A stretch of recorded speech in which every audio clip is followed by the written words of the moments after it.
Hello friends, simply উর্মিতে আপনাদের সকলকে স্বাগত রইল। আশা করি আপনারা সকলেই খুব ভালো আছেন। আজ আমি হাজির হয়ে গেছি কাঁঠালের চপ রেসিপি নিয়ে।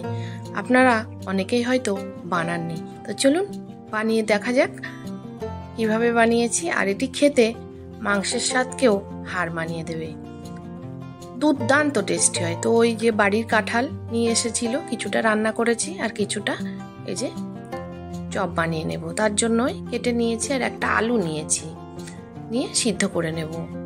লবণ আর হলুদ দিয়ে এটাকে সিটি লাগিয়ে নেব, দুটো সিটি, বেশি দরকার নেই, দুটো সিটি লাগিয়ে নিলেই হবে। সিটি লাগিয়ে নিয়ে এবার জল ঝরিয়ে নিয়েছি। এবার এগুলোকে একটু ম্যাশ করে নেব। একটু ম্যাশ করে নিয়েছি, খুব বেশি ম্যাশ করিনি। খুব বেশি ম্যাশ করলে তাহলে ভালো লাগে না, একটু আস্তে আস্তে থাকলে ভালো লাগে। এবার মশলাটা তৈরি করব। দেখুন কড়াইতে তেল দিয়ে নিচ্ছি, সর্ষের তেল। এই মশলাটা ভালোভাবে দেখুন, বুঝতে পারবেন। এবার বাদাম দিয়ে দিলাম, চীনা বাদাম, ওটা একটু ভেজে নিচ্ছি। কাঁচা বাদাম এটা, চীনা বাদামটা মুখে পড়বে আর খেতে দারুণ লাগবে। চীনা বাদামটা দিতে ভুলবেন না, এটা অবশ্যই দেবেন। তুলে নিচ্ছি, বাদামটা ভাজা হয়ে গেছে। আপনাদের কাছে যদি ভাজা বাদাম থেকে থাকে সেটাই দিয়ে দেবেন, তখন আর ভাজার প্রয়োজন পড়বে না। এবার দুটো শুকনো লঙ্কা ভেজেও তুলে রেখে দেব।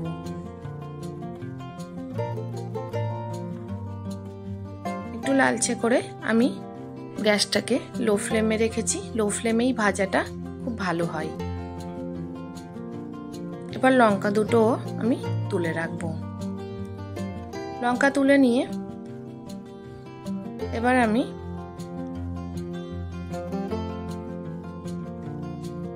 ওই যে তেল আছে, তো একটা পেঁয়াজ আর 4 থেকে 5টা কাঁচা লঙ্কা আমি কুচিয়ে নিয়েছি, সেটা দিয়ে দিলাম।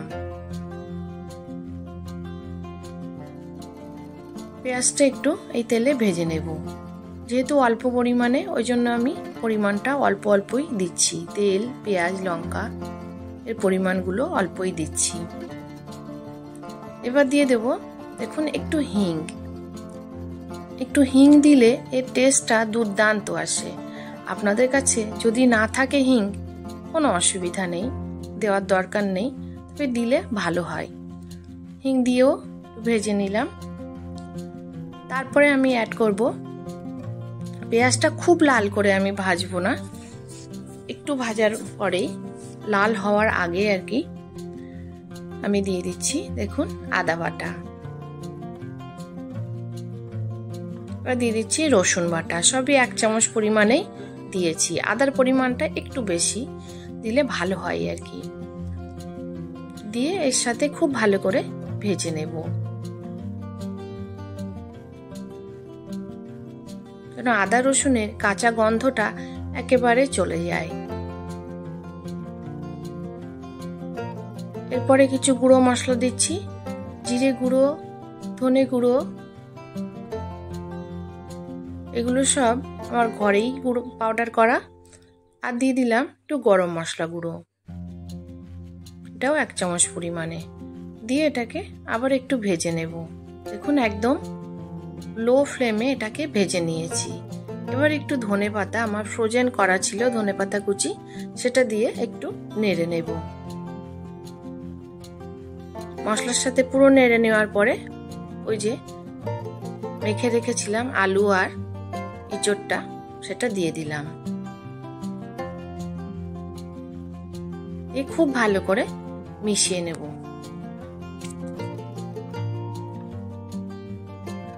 মশলার সাথে যেন খুব ভালোভাবে মিশে যায় এবং এটা একটু মিশ্রণটা শুকনো হয়ে যায়।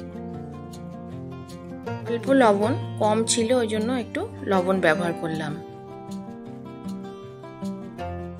আর সামান্য একটু চিনি দিয়ে দিচ্ছি, কারণ সামান্য চিনি দিলে এর টেস্টটা দুর্দান্ত হয়। অনেকে চিনি পছন্দ করেন না, মিষ্টি মিষ্টি, তারা দেবেন না। আমরা একটু মিষ্টি মিষ্টি পছন্দ করি, ওই জন্যই চিনিটা ব্যবহার করলাম। এবার ভেজে রাখা বাদামগুলো দিয়ে দিলাম। আর একটা লঙ্কা আমি হাত দিয়ে ভেঙে মিশিয়ে দেব। দুটো লঙ্কা দিলাম না, যেহেতু পরিমাণে অল্প, কাঁচা লঙ্কাও দেওয়া আছে, তাহলে ঝালটা বেশি হয়ে যাবে। ঝাল আমরা খাই বেশি, কিন্তু রোজার সময় চেষ্টা করি একটু কম খাওয়ার, যাতে সুস্থ থাকা যায়। এবার ওগুলো ঠান্ডা হলেই আমি গোল গোল করে, দেখুন চ্যাপটা চ্যাপটা করে, যেমন আলুর চপের আলুর শেপ দেওয়া হয় সেরকম করে শেপ দিয়ে নিয়েছি। শেপটা আপনাদের উপর নির্ভর করছে, আপনাদের যেমন খুশি তেমন শেপ আপনারা দিয়ে নিতে পারেন। এবার আমি একটা পেস্ট বানাবো। দেখুন সামান্য একটু বেসন দিয়েছি, বেসনটা আমার শেষও, আর আমার এইটুকুই লাগবে, বেশি লাগবেও না। এবার দিয়ে দিচ্ছি কিছুটা চালের গুঁড়ো, যতটা বেসন ততটা চালের গুঁড়ো, আর ঠিক ততটাই কর্নফ্লোর। এই 3 রকম মিশিয়ে যদি এর ব্যাটার করা হয়, এর গাটা একেবারেই মুচমুচে হবে আর অনেকক্ষণ অবধি মুচমুচে থাকবে। এবার দিয়ে দিচ্ছি গোলমরিচ গুঁড়ো 1/2 চামচ পরিমাণে।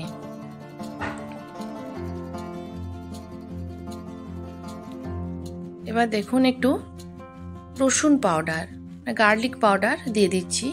আপনাদের কাছে না থাকলে বাটা ব্যবহার করতে পারেন। এই রসুনটা আমার একটু জমে গেছে, যাই হোক একটু চামচ দিয়ে কুচিয়ে তারপরে দিয়ে দিলাম। এটাও 1 চামচ পরিমাণেই দিলাম। এবার দিয়ে দিচ্ছি এই দেখুন জিঞ্জার পাউডার, মানে আদা পাউডার।